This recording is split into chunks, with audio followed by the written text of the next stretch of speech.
Assalamualaikum warahmatullahi wabarakatuh. Alhamdulillah, wassalatu wassalamu ala rasulillah, Sayyidina Muhammadin. Allahumma salli wa sallim wa barik alaihi, ibni Abdillah wa ala alihi wa sahbihi wa mawalah wa man tabi'ahu ila yaumil qiyamah wa la hawla wa la quwata illa billahi amma ba'd. Rabbi syrah li sadri wa yassir li amri wa hlul uqdatam min lisani yafqahu qawli. Subhanaka la ilma lana illa ma 'allamtana innaka antal alimul hakim. Allahumma inna na'udzubika min ilmin la yanfa' wa min qalbin la yakhsha wa min amalin la yurfa' wa min du'ain la yustajabulah. Hadirin jamaah taklim Kamis siang Masjid Sari Asih yang mudah-mudahan dirahmati oleh Allah Subhanahu wa taala. Amin. Amin. Allahumma amin. Alhamdulillah pada siang hari ini kita bisa sama-sama berkumpul bersilaturahim, bermuwajahah, beriktikaf. Mari sama-sama kita niati iktikaf kita ini dengan niatan thalabul ilm. Kita akan melanjutkan bahasan taklim kita. Kalau memang cukup waktunya kita akan bahas 3 hal. Satu tentang syirkah, kerjasama usaha, patungan usaha. Dua tentang qirad, tentang investasi atau mudharabah, penanaman modal. Dan yang ketiga tentang wakalah atau perwakilan. Kalau dalam kitab itu syirkah dulu, baru qirad, baru wakalah. Tapi biar runtut dan menyesuaikan dengan sejarah Nabi, saya bahas dari qirad dulu. Qirad, baru syirkah, baru wakalah, begitu. Bismillahirrahmanirrahim. Qala al-musannifu rahimahullahu ta'ala. Wa nafa'ana bi'ulumihi fid dharaini amin radhiyallahu ankum. Faslun walil qiradi arba'atu syara'ita. Bagi qirad, menanaman modal, investasi, ada 4 syarat. Yang pertama, ayyakuna ala nadim minad darahimi wad dananiri. Bahwa penyerahan modalnya itu berupa uang, kalau di masa lampau, berupa uang dirham, mata uang dari perak, atau dinar, mata uang dari emas. Wa ayya'zana rabbul mali lil amili fit tasarrufi mutlaqan au fi ma la yanqati'u wujuduhu ghaliban. Pemilik harta, pemodal, pemberi dana, hendaklah mengizinkan kepada pengelola usaha secara mutlak dalam bertransaksi atau pada barang yang biasanya tidak habis. Maksudnya keberadaannya ada terus begitu. Ya. Yang ketiga, wa ayashtaritu lahu juz'an ma'luman min ribhi. Pemilik harta menentukan bagian keuntungan untuk pengelola usahanya. Yang keempat, wa alla yuqaddara bimuddatin, tidak ditentukan dengan waktu yang sebentar. Wala dhamana 'alal 'amili illa biudwanin, dan pengelola usaha tidak punya kewajiban mengganti rugi jika usahanya rugi kecuali kalau ada sebab yang melampau batas. Wa idza hasala ribhun wa khusranun jubiral khusranu birribhi, ketika terdapat keuntungan dan kerugian, maka kerugian itu di-cover dari keuntungan. Ada yang namanya qirad atau disebut juga sebagai mudharabah atau disebut juga sebagai istismar, yaitu bentuk muamalah pemberian modal usaha kepada individu atau lembaga yang kurang mampu. Nanti labanya dibagi berdasarkan kesepakatan kedua belah pihak, labanya dibagi. Secara definitif, qirad itu adalah penyerahan harta kepada pengelola sebagai modal usaha. Jadi nilainya nilai finansial ya ada, nilai sosialnya juga ada. Ya. Nabi pernah bilang, Anna Nabiya sallallahu alaihi wasallam qala, Nabi pernah bersabda, kata Nabi, salasun fihinnal barakah, al-bai'u ila ajalin wal muqaradah wa khaltul murri bisyairi lil baiti la lil bai'. Ada 3 macam kegiatan yang dalam bahasa Nabi diberkahi. 1, jual beli yang ditangguhkan. Ini dalilnya yang demen kredit ini ya. Jadi diberkahi bahasa Nabi ini, hadisnya ini ada ya. Kata Nabi yang pertama yang diberkahi itu kata Nabi, al-bai'u ila ajalin, jual beli yang ditangguhkan. Habis nunggu duit cash nggak dapat ya udah kredit aja lah, akhirnya bisa punya gitu kan ya. Wal muqaradatu, pemberian modal. Yang ketiga, wa khaltul murri bisyairi lil baiti la lil bai'i, mencampur gandum dengan jelai untuk kebutuhan keluarga, bukan untuk dijual ya. Jadi ada yang namanya qirat. Itu dulu termasuk yang dialami oleh Nabi Muhammad sallallahu alaihi wasallam. Nabi itu anak yatim ya. Waktu Nabi ayahnya meninggal, hartanya itu cuman rumah yang disebut sebagai Maulid Nabi ya, yang sekarang jadi perpustakaan kota Mekah. Kemudian budak perempuan yang namanya Ummu Aiman, yang nanti dikawinkan Nabi dengan Zaid bin Harisah, dan kemudian beberapa belas ekor kambing. Itu harta warisan ayahnya Nabi. Harta yang kambing-kambing itu habis dipakai sebagai biaya hidup ibu Nabi dan juga upah susuan perawatan Nabi, di mana Nabi dibawa oleh ibu susuan yang namanya Halimah As-Sa'diyah. Umur 5 tahun, 4 tahun Nabi dikembalikan, umur 5 tahun ibunya meninggal, Nabi yatim piatu diserahkan kepada kakeknya Abdul Muttalib. Diserahkan kepada kakeknya Abdul Muttalib di usia 7 tahun, Abdul Muttalib meninggal. Wasiatnya Abdul Muttalib, Muhammad Sallallahu Alaihi Wasallam itu diasuh oleh Abu Thalib. Pamannya Nabi yang kaya banyak. Abu Lahab itu kaya, Abu Lahab itu pamannya Nabi. Tapi entah mengapa Abdul Muttalib itu kakeknya Nabi sudah mewasiatkan yang nanti ngasuh ini adalah Abu Thalib.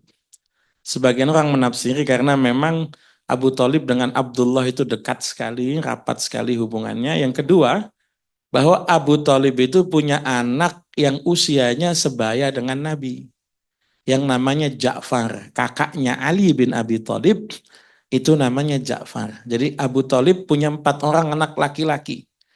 Ada namanya Thalib, anak pertama, lebih tua dari Nabi, ini Thalib namanya. Maka dipanggilnya Abu Thalib. Anak kedua Ja'far, laki-laki.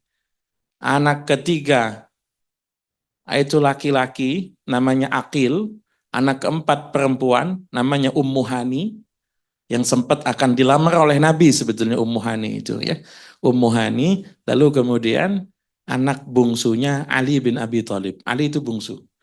Beda Ali dengan Nabi 30 tahun usianya ya, Ali dengan Nabi itu ya. Ikut di Abu Thalib itu masalahnya, mohon maaf, Abu Thalibnya itu orang susah, Abu Thalib. Beda dengan anak-anak Abdul Muttalib yang lain yang hidupnya cukup. Abu Lahab itu kaya ya. Nanti adik-adiknya Abu Thalib beda ibu itu juga hidupnya cukup. Abbas bin Abdul Muttalib, Hamzah bin itu hidupnya cukup ya. Cuma Abu Thalib itu hidupnya susah. Jadi Nabi itu kalau mau disimpulkan itu ya ngikut orang susah itu lama. Nabi itu ya. Lalu kemudian Nabi, pekerjaan pertama Nabi untuk bantu Abu Thalib, pekerjaan pertamanya itu adalah gembala kambing. Lalu bahasa kitanya bocah angon. Ya. Gembala kambing, bocah angon itu Nabi dapat makan, dapat upahnya 1 ekor dari 10 kambing yang lahir.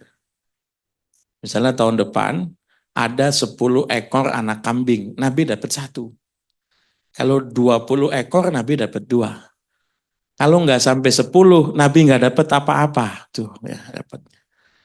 Lama nih, gembala kambing lama, sampai usia 12 tahun, itu Nabi mulai belajar dagang. Nabi terkenal orang yang jujur, Nabi terkenal orang yang amanah, tapi Nabi nggak punya modal. Nggak punya. Repot kan? Kita orang baik, kita orang jujur, yang modalin nggak ada. Nggak ada tuh. Ya. Alhamdulillahnya Abu Thalib itu besan dengan Khadijah. Besan. Besan. Khadijah punya abang, namanya Awam, kawin dengan adiknya Abu Thalib, namanya Sofia. Tuh. Nabi punya beberapa orang bibi, banyak ya. Nabi punya bibi Arwa, Nabi punya bibi Atikah, Nabi punya bibi Sofia, Nabi punya bibi Umaymah, ya banyak. Tetapi yang paling terkenal bibinya Nabi itu adalah Sofia, Sofia binti Abdul Muttalib terkenal. Sofia itu kawin dapat abangnya Khadijah, namanya adalah Awam bin Khuwailid, nanti punya anak namanya Zubair bin Awam. Lah Khadijah ini Masya Allah, Khadijah ini konglomerat. Khadijah ini konglomerat, Masya Allah uangnya banyak. Khadijah, Assalamualaikum warahmatullahi wabarakatuh. Silakan.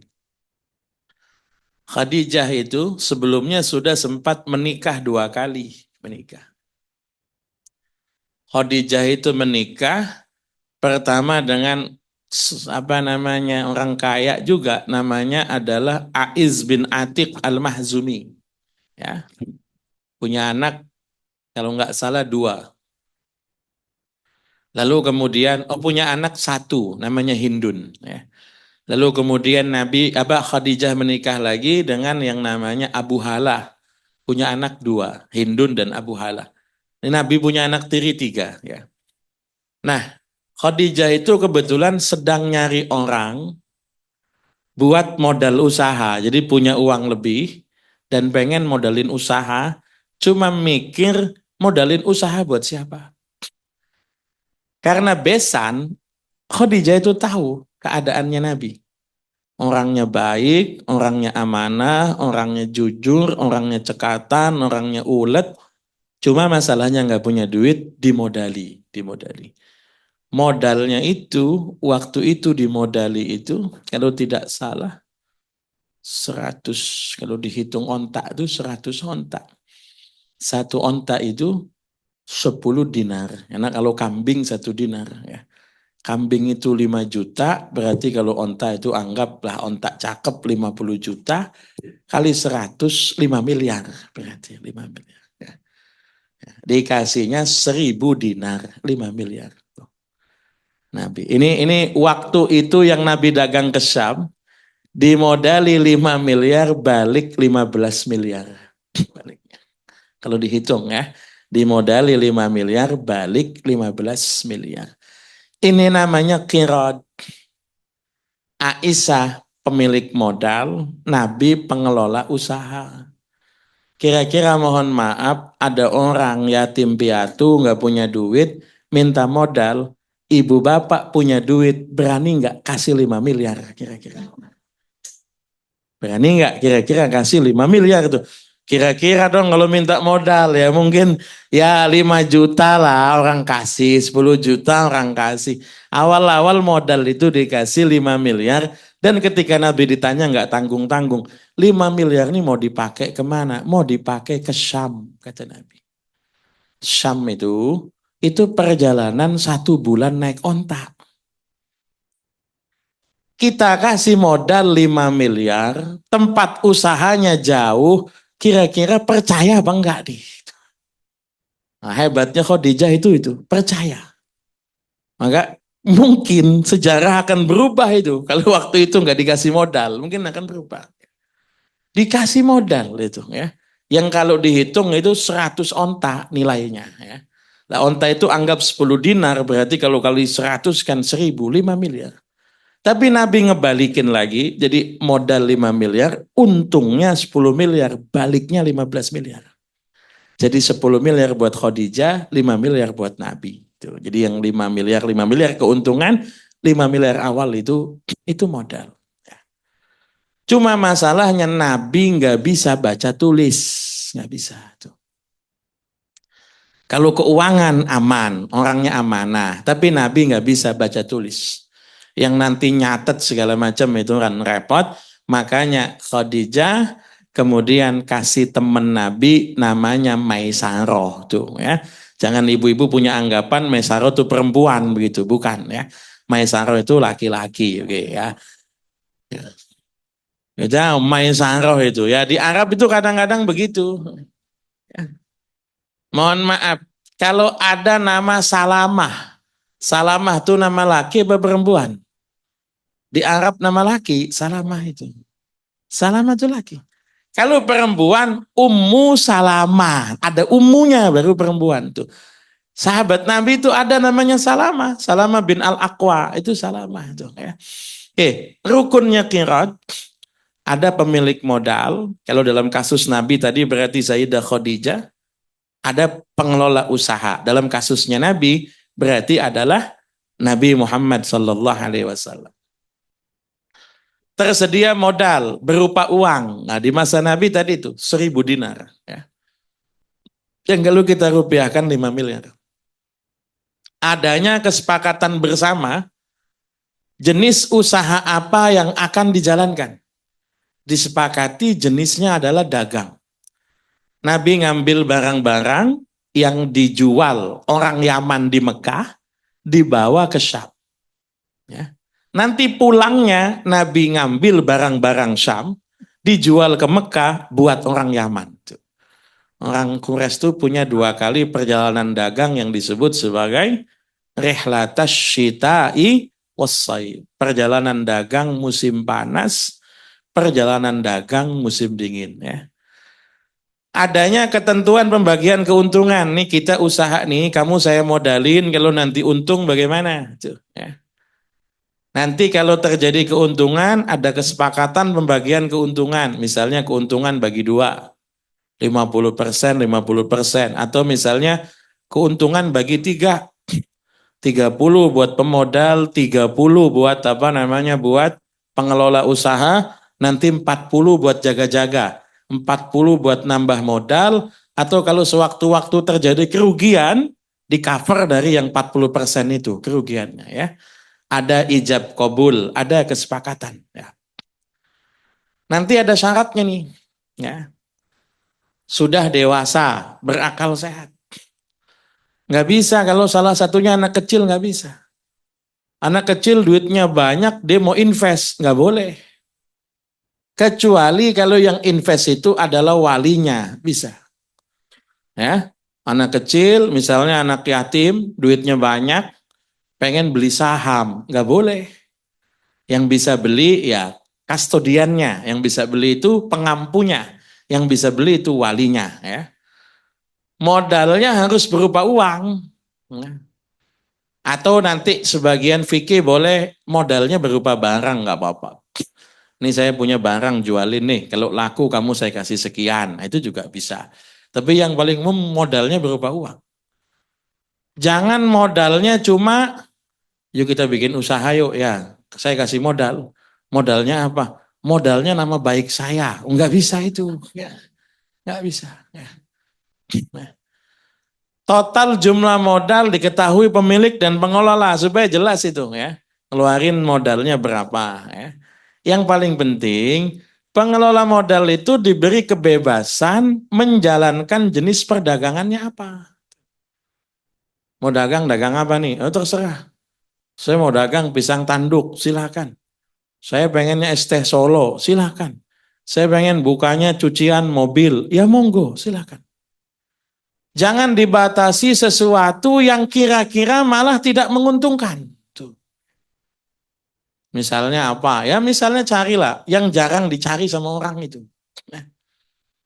Kamu ini bikin usaha khusus hanya boleh jual misalnya makanan kucing aja, yang lain nggak boleh. Tuh. Nah, ya iya mending kalau ntar masih ada orang yang nyari. Kalau nggak ada yang nyari bagaimana itu ya. Jadi jenis usaha itu ya diusahakan yang kira-kira halal dan kira-kira memang mendatangkan keuntungan. Ya. Kemudian juga melakukan akad untuk menentukan presentasi pembagian keuntungan ya. Tadi udah sempat dibahas. Ini qirat nih. Ini yang dilakukan oleh Nabi Muhammad Shallallahu Alaihi Wasallam sampai nanti Nabi menikah. Ketika Nabi sudah menikah dengan Khadijah, statusnya nanti beda, sudah bukan qirat lagi ya. Sebelum saya lanjutkan, kalau ada yang ingin ditanyakan, tafadhol.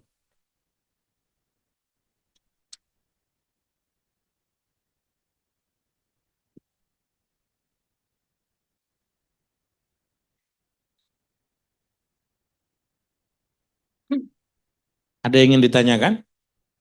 Ya silakan. Balik lagi qirat. Oke. Assalamualaikum warahmatullahi wabarakatuh. Waalaikumsalam warahmatullahi wabarakatuh.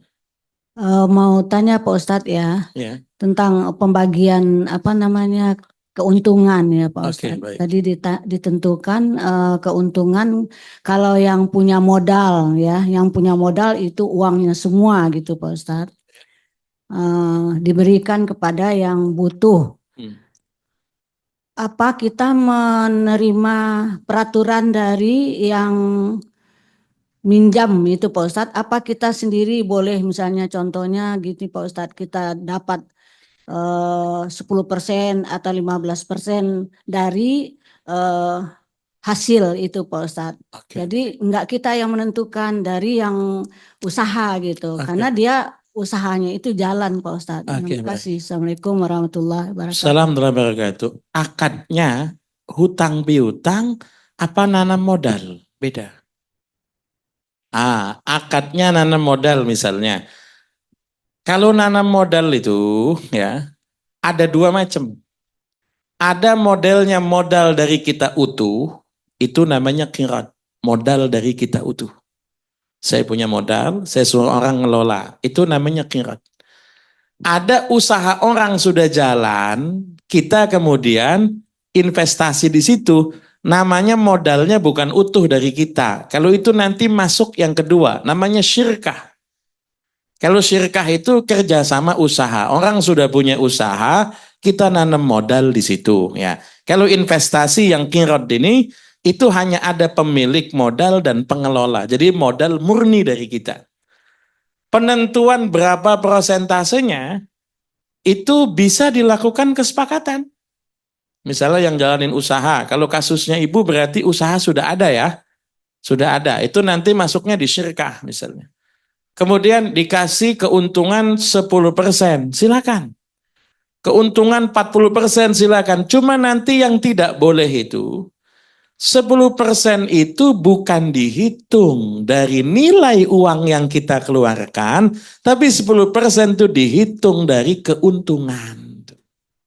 Jangan kemudian saya kasih modal 100 juta, pokoknya tiap bulan 10 juta ya.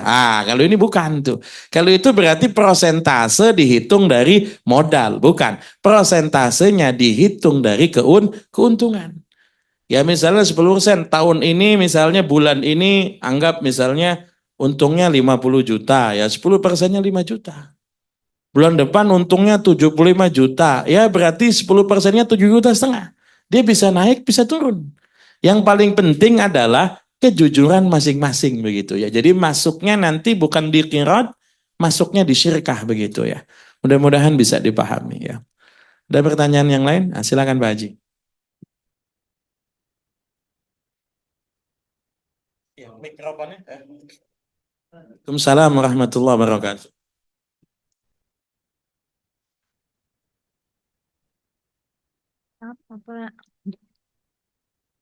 Kita ini membantu anak kita karena kita punya modal. Anak kita tidak punya modal. Ya. Tapi niat kita membantu, tapi tidak dikasih, hanya dihutang. Nah, berarti nanti dia harus membayar hutang itu. Ya kan? Itu statusnya apa jadi? Tetap utang piutang atau investasi? Terima kasih Ustaz. Bismillahirrahmanirrahim. Jadi akad apa itu bergantung kesepakatan. Tiap akad punya resikonya masing-masing. Kalau akadnya hutang piutang, nilai uang yang kita keluarkan akan kembali sama.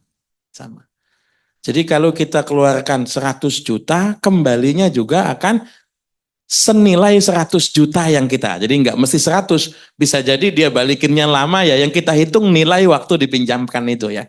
Nilai 100 juta itu ya. Kita nggak boleh minta lebih, nggak boleh. Tapi kalau orangnya bagi lebih, nggak apa-apa. Tapi kalau akad hutang piutang, kita nggak peduli.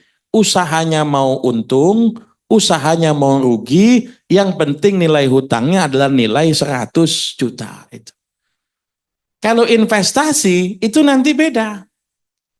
Investasi keuntungannya adalah kita selain 100 juta yang nanti bisa kita tarik modal, saham itu bisa kita tarik misalnya, tapi kita juga berhak atas keuntungan itu, berhak atas keuntungan.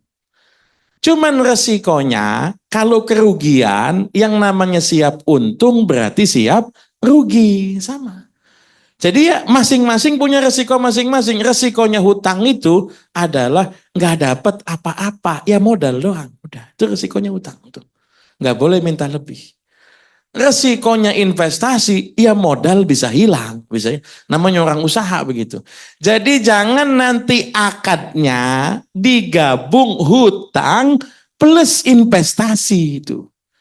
Ini mah pokoknya lu punya usaha, tiap bulan kasih gua berapa terserah. Tapi kalau sampai rugi, duit gua jangan sampai hilang. Tuh. Ini nggak bisa nih, harus jelas kelaminnya dari awal akadnya apa. Kalau nggak pengen hilang, akadnya hutang piutang, itu tetap bisa dituntut meskipun usahanya rugi. Tapi kalau misalnya akadnya investasi, kalau sudah rugi dan bukan kesalahan pengelola, misalnya begini. Contoh, yang pada usaha ini lagi ngalamin sudah mau 5 bulan ini sepi order ya, udah. Ekonom bilang ini lagi ngalamin apa? Deflasi sekarang ya. Tuh.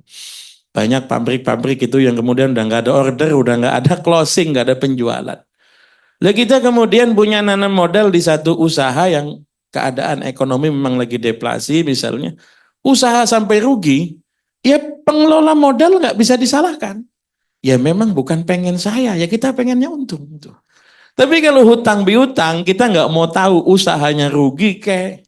Misalnya ternyata orangnya meninggal sekalipun, hutang tetap bisa ditagih. Jadi kalau kita pengen misalnya bantu orang, tetap harus disepakati dulu jenis akadnya apa begitu. Karena konsekuensinya akan berbeda. Mudah-mudahan bisa dipahami. Ya, ini yang saya tanya untuk anak kandung, Ustaz. Baik. Ini untuk anak kandung. Baik. Tetap juga kita harus berakad gitu. Iya, tetap harus berakad. Tetap harus berakad. Tinggal pilihan saja ya, invest atau ya, tinggal pilihan saja. Jadi masalahnya kan begini. Yang jadi masalah itu nanti ketika misalnya mohon maaf terjadi kerugian. Kalau memang akadnya hutang dan kita siap mengikhlaskan, itu namanya memang ihsan, ibadah. Mengikhlaskan hutang yang hangus itu ibadah. Tapi kalau misalnya bukan hutang, memang invest, ya mengikhlaskan modal yang hangus, itu resiko, bukan ibadah kalau itu. Itu resiko. Makanya tadi konsekuensi masing-masing akad itu beda begitu. Mudah-mudahan bisa dipahami. Jadi kalau untuk anak sebaiknya niatnya hutang deh ya kalau gini. Ya, ada ibadahnya. Niat utang ya nggak apa-apa, niat invest ya nggak apa-apa. Tapi sadar konsekuensi masing-masing. Gitu. Ya. Tapi ada amal ibadahnya kalau hutang gitu. Betul ya. Terima kasih Ustaz. Sama-sama. Ya.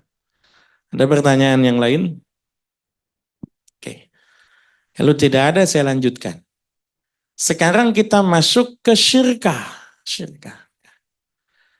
Kalau syirkah itu kerjasama, masing-masing punya modal. Kalau qirad tadi investasi, nanam modal, itu orangnya nggak punya apa-apa. Kita kasih modal, dia kelola usahanya. Kalau ini masing-masing punya modal, atau orangnya sudah punya usaha, kita nanam saham di dia itu. Itu kita sebutnya kerjasama atau syirkah. Contoh paling gampangnya, kalau dalam kultur masyarakat Indonesia itu koperasi. koperasi itu syirkah. Jadi masing-masing punya modal, lalu kemudian nanti di akhir tahun ya ada pembagian laba, itu kita ngitungnya sebagai syirkah. Sama syaratnya juga 5. Walis syirkati khamsu syaraito. Yang pertama antakuna ala nadim minad darahimi wad dananir. 1, kerjasama itu ya ada modalnya. Oh, modalnya apa? Oh, saya modalnya punya toko, punya barang, usaha udah jalan, omset sekian. Kamu modalnya apa? Saya suntik dana sajalah. Ini syirkah namanya. Ya. Yang kedua, wa ayat tafiqa fil jinsi wan nau'i. Misalnya usahanya belum ada, sama-sama dia kumpulkan modal, sepakat jenis dan macam ragam usahanya sepakat. Ente punya uang berapa? Saya punya uang 50. Ente punya uang 50. Ya udah kita gabung 100. Enaknya usaha apa? Oh, enaknya kita beli alat bekas ini digital printing. Lagi rame ini. Dikit lagi pilkada ini orang lagi pada nyetak-nyetak baliho ini misalnya ya. Atau kita buka usaha ini, buka apa namanya? Usaha apa misalnya. Silakan, jenisnya jelas. Ya. Wa ayyukhlital mala ini digabung 2 hartanya. Asalnya 50 juta punya saya, 50 juta punya dia, digabung jadi 1, jadi milik badan usaha tuh.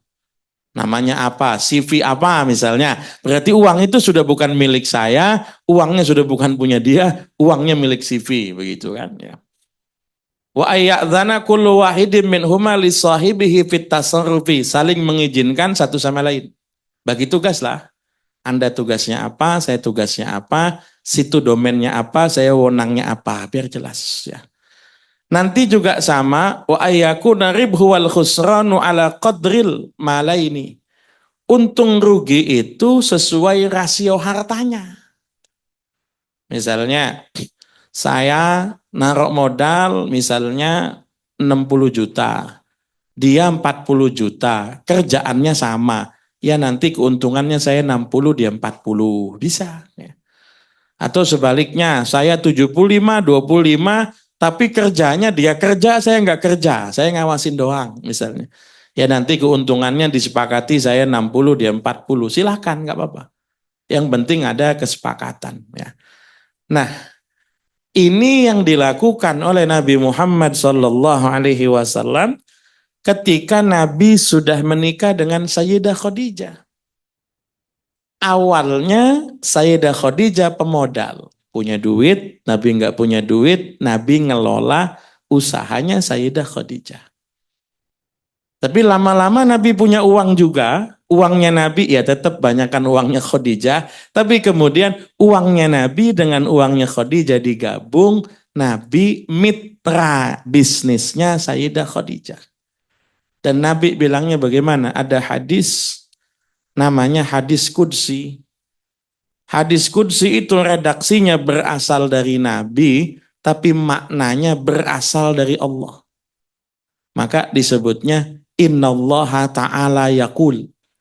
Allah berfirman, tapi bukan Quran ini, bukan. Namanya hadis Qudsi. Kata Nabi, Allah bilang, Ana thalitsus syarikaini ma lam yakhun ahaduhuma sahibahu. Kata Allah, aku menjadi pihak ketiga dari 2 orang yang kerja sama bisnis. Selagi satu sama lain tidak saling berkhianat. Tuh. Repotnya kadang-kadang kalau buka usaha bersama, yang satu ada yang khianat. Ini yang repot itu. Seringkali ya, ketika itu udah nggak ada berkahnya tuh. Kalau masing-masing masih amanah, berkahnya timbul dari mana? Karena Nabi bilang Allah pihak ketiga. Saya buka usaha dengan fulan, saya amanah, fulannya amanah, berkah. Yang bikin berkah itu kenapa? Nabi bilangnya Allah menjadi pihak ketiga. Tapi kata Nabi, fa idza khana ahaduhuma sahibahu kharajtu min bainihima. Kalau salah satu atau 2 belah pihak berkhianat, aku keluar dari situ. Maka kata Nabi, usaha kerjasama kalau nggak amanah, itu yang ada bukan berkah. Jadi secara bahasa, syirkah itu campurnya harta dengan harta yang lain sehingga tidak bisa dibedakan. Jangan giliran untung yang ngaku, itu yang bikin untung duit saya itu. Jadi keuntungan buat saya semua.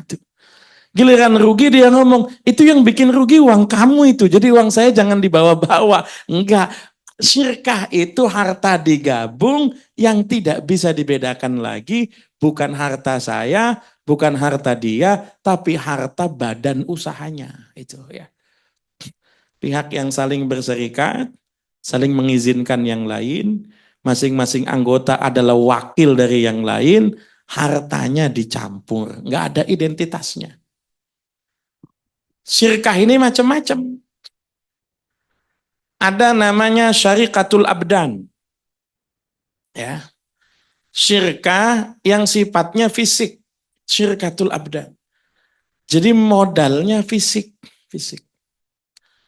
Contohnya, saya arsitek, dia tukang. Kerjasama. Modal duitnya nggak ada. Modal saya ya bisa gambar, bisa desain. Modal dia bisa bangun. Kita berdua kerjasama misalnya buka CV. Bisa jadi ini dilakukan oleh orang-orang yang satu profesi atau orang yang beda profesi. Ya. Ini syirkah namanya. Sesama tukang beca punya kumpulan, ya syirkah namanya. Sesama tukang ojek punya kumpulan, syirkah. Ibu-ibu ada yang pernah ziarah Wali Songo naik Gunung Muria? Ada. Naik ojek kan? Naik ojeknya ngeri apa enggak itu? Itu jumlah tukang ojeknya segitu-gitu aja dari tahun 89. Jaket ojek Gunung Muria itu kalau dijual harganya 225 juta. Itu jaket ojek paling mahal itu ya. Karena sudah tidak nerima pendaftaran, enggak, ya pokoknya dia punya kumpulan, tukang ojeknya harus orang ini aja, hanya orang situ aja tukang ojeknya itu. Kalau yang situ misalnya meninggal, itu jatahnya diwarisin ke anaknya. Kalau dia pengen jual saham bisa, itu dijual keanggotaan saya dari apa namanya sindikat tukang ojek ini gitu ya.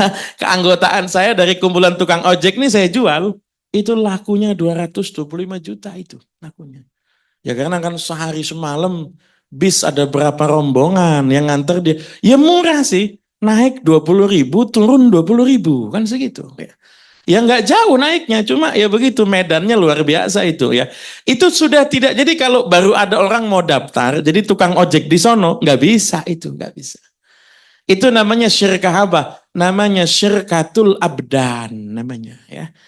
Jadi apa namanya serikat antara dua orang atau lebih, dia dirikan usaha, modalnya itu ya kontribusi kerja modalnya.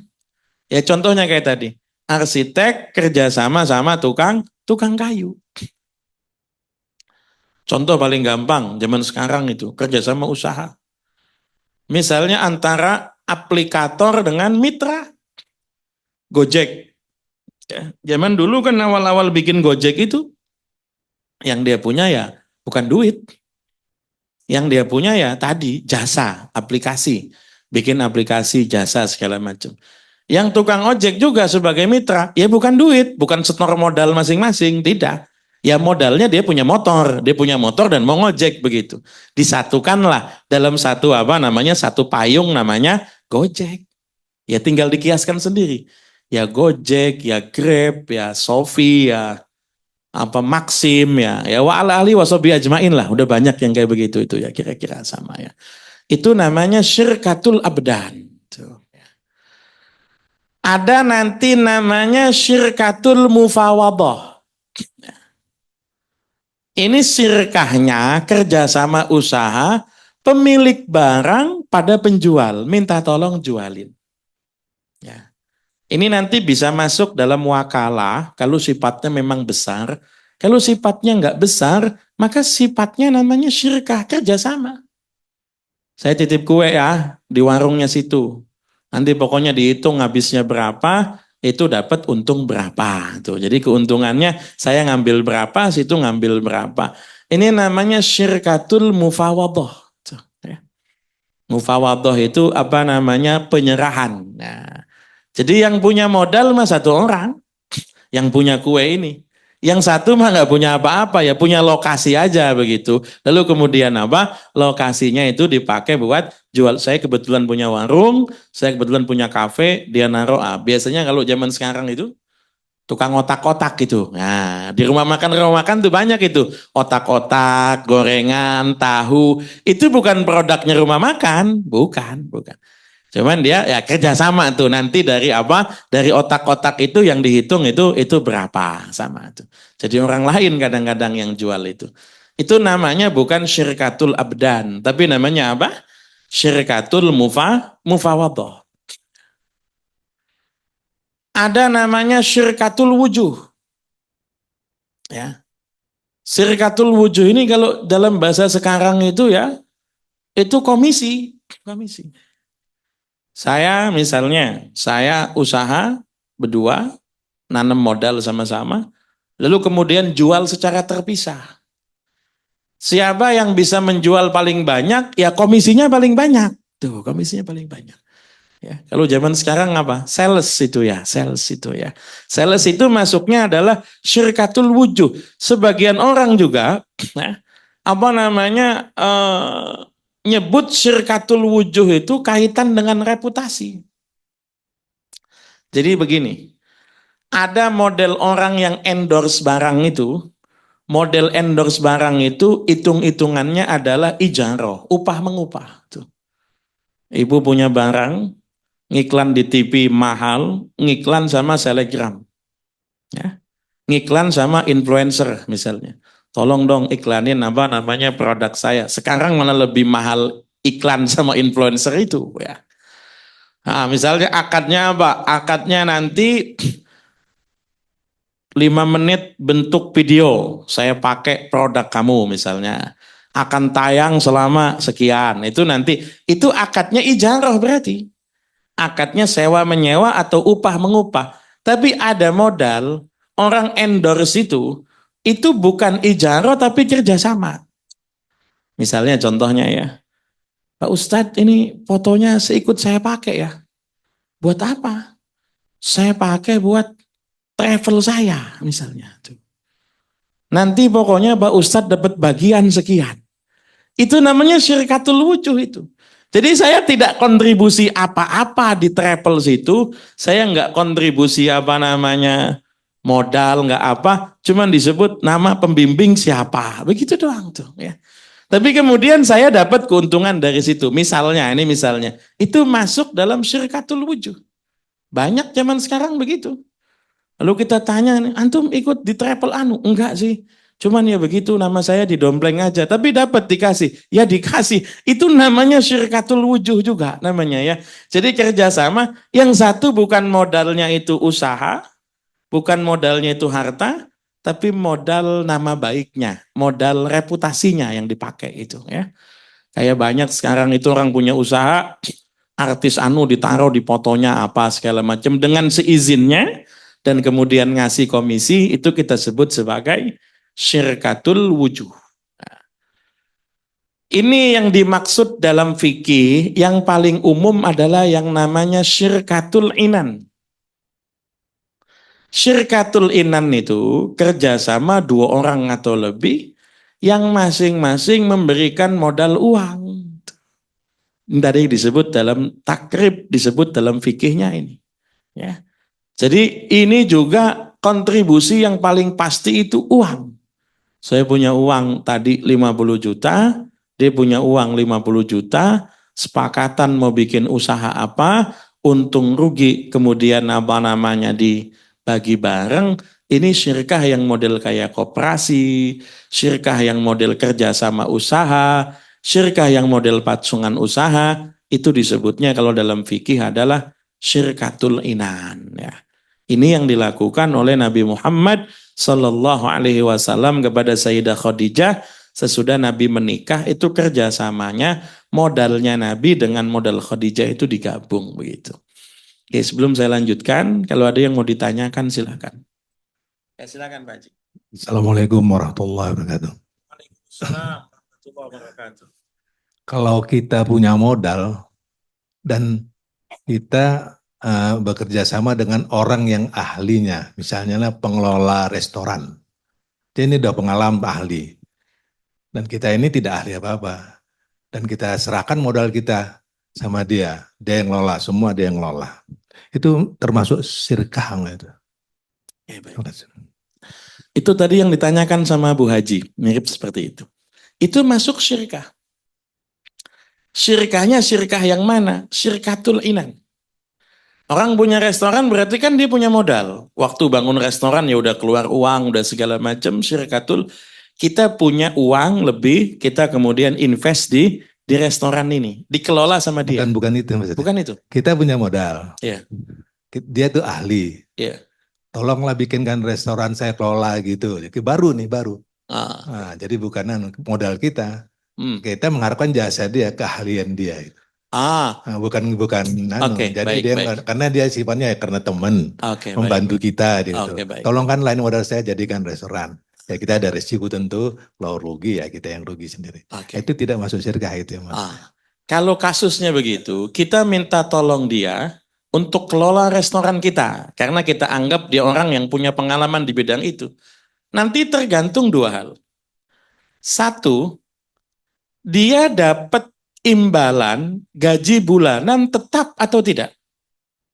Kalau dia dapat imbalan gaji bulanan tetap, maka akadnya bukan syirkah, bukan qirat, tapi akadnya ijarah. Akad ijarah itu kita pekerjakan dia sebagai manajer di restoran kita dengan misalnya honor setiap bulan sekian. Itu akadnya ijarah. Kalau akadnya ijarah, mau usahanya untung, mau usahanya rugi, upah dia sesuai kontrak. Misalnya aset restoran itu sampai tinggi, sampai 2 triliun. Tapi kemudian kontraknya sepakat hanya ngasih gaji 10 juta, ya 10 juta dia berhak, itu saja. Atau misalnya ini, restorannya lagi sepi, nggak ada pelanggannya. Kalau akadnya adalah ijarah, berarti dia sebagai karyawan kita, upah dia tetap, tidak naik, tidak turun. Sesuai kontrak ya, misal dalam masa setahun upahnya sekian. Akadnya ijarah. Tapi kalau kemudian sifatnya dia kita kasih saham tuh. Ente kelola saja restoran saya, ente punya saham di restoran ini dengan tenaga ente, saya kasih saham 30%. Jadi nanti setiap bulan ente dapat keuntungan 30% dari sini. Dan ente punya saham restoran 30%, maka berarti akadnya syirkah. Saya pakai modal, dia pakai kontribusi dan kompetensinya dia. Ya, ini namanya adalah syirkah.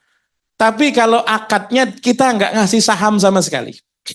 Pokoknya kamu di sini kelola restoran saya, kamu dapat 50% keuntungan. Tidak ada pembagian saham, maka akadnya bukan syirkah, tapi akadnya qirat. Seolah-olah kita punya modal, nih bangun restoran, pokoknya kamu dapat keuntungan 50%. Jadi tergantung kesepakatan di awalnya bagaimana. Ya, mudah-mudahan bisa dipahami. Ya. Maaf nyambung nih agak repot. Ya. Jadi ini sebenarnya ini orang mau nolong kita, ya karena jasa kita gitulah, dia mau nolong kita. Nah, jadi dia buat ini, jadi tidak ada, ya kita ini tidak ada bebukan akad jadi tidak ada karena dia niatnya nolong. Baik. Jadi niat nolong saja. Jadi jasa dia ini ya udahlah gratis.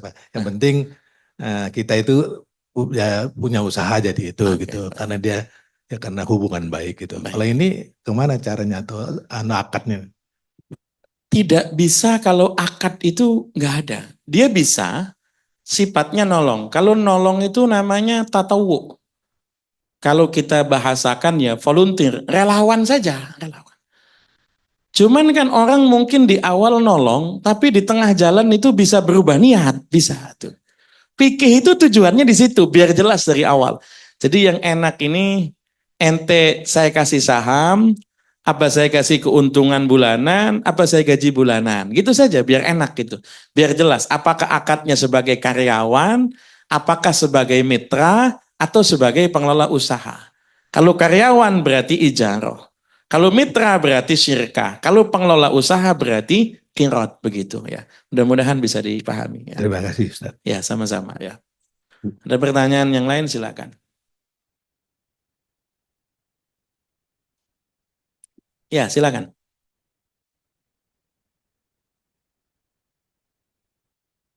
Gimana?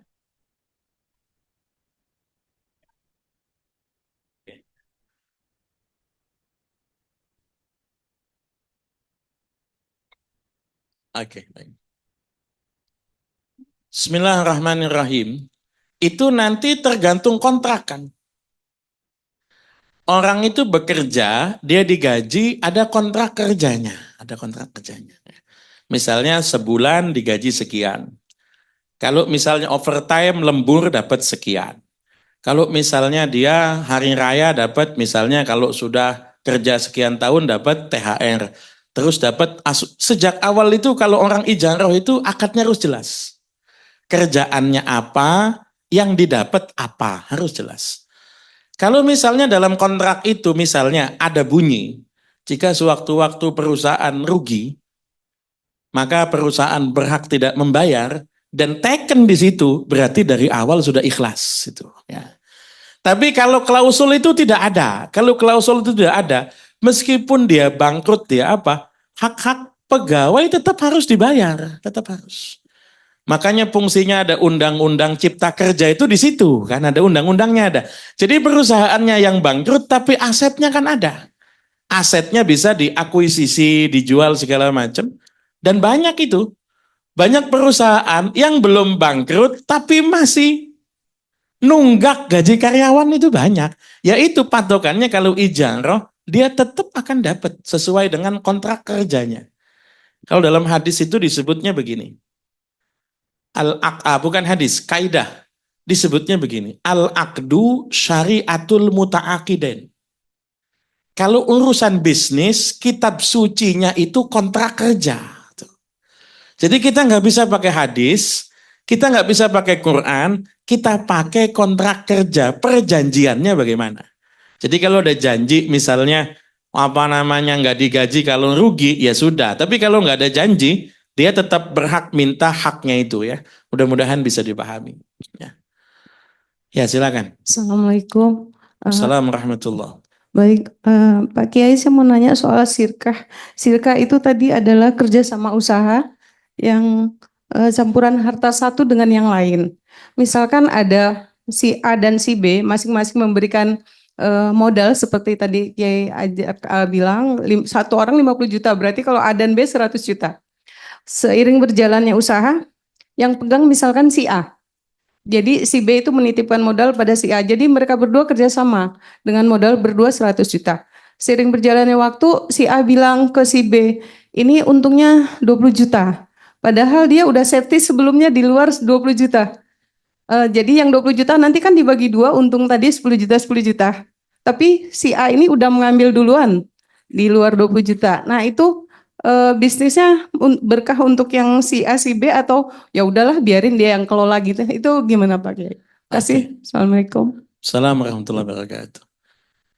Patokannya si A ngambil safety ini dari mana gitu kan. Kalau kira-kira itu di luar haknya, itu kita hitung sebagai khianat. Hitungnya khianat tuh. Wah, supaya saya dapat banyak ini, saya pisahin dulu buat saya ini gitu. Model khianat orang tuh macam-macam. Misalnya ganti pembukuan. Ya, yang paling umum tuh ya. Ganti pembukuan, orang lihatnya bukunya yang wah untung sekian padahal aslinya sekian. Rata itu orangnya ya. Jadi buat buku itu 2 pembukuan, yang buat keluar sekian, yang buat ke dalam sekian, begitu misalnya. Kalau salah satunya sudah khianat, itu statusnya adalah syirkahnya masih tetap berlangsung, tapi si B punya hak untuk cabut modal. Si B berhak untuk membatalkan syirkah. Nanti kalau dibatalkan syirkahnya, yang dihitung bukan 100 juta modal, bukan. Misalnya begini. Saya kasih 50 juta, dia kasih 50 juta, 100 juta kan? Tapi hitungannya aset saya 50, aset dia 50. Nanti ketika usaha sudah maju, total aset itu sudah bukan lagi 100 juta itu, bukan. Bisa jadi sudah jadi misalnya 400 juta misalnya. 400 juta itu nanti kalau saya minta hak saya, si A itu bukan ngasih 50 juta. Tapi 50% total aset itu milik saya. Karena sahamnya 50% milik saya. Begitu ya. Mudah-mudahan bisa dipahami ya. Terima kasih Pak. Ya. Assalamualaikum. Assalamualaikum warahmatullahi wabarakatuh ya. Termasuk ini nanti dari syirkah itu aslinya kalau di fikih syirkah itu hanya berlaku pada usaha kalau dalam fikih. Kalau bukan usaha tidak disebut sebagai syirkah. Tapi ijtihadnya ulama-ulama Indonesia nanti perkawinan itu dihitung sebagai syirkah.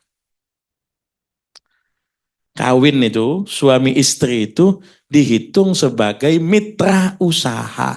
Makanya ada istilah harta gonogini. Itu yang dipakai oleh undang-undang itu, yang dipakai bab ini, bab syirkah. Kalau aturan aslinya itu syirkah itu hanya untuk usaha.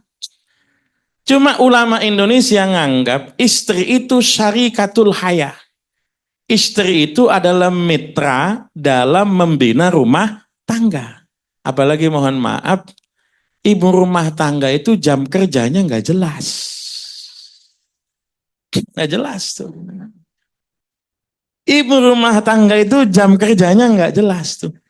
Ibu-ibu seneng banget itu kalau diomongin gini itu ya.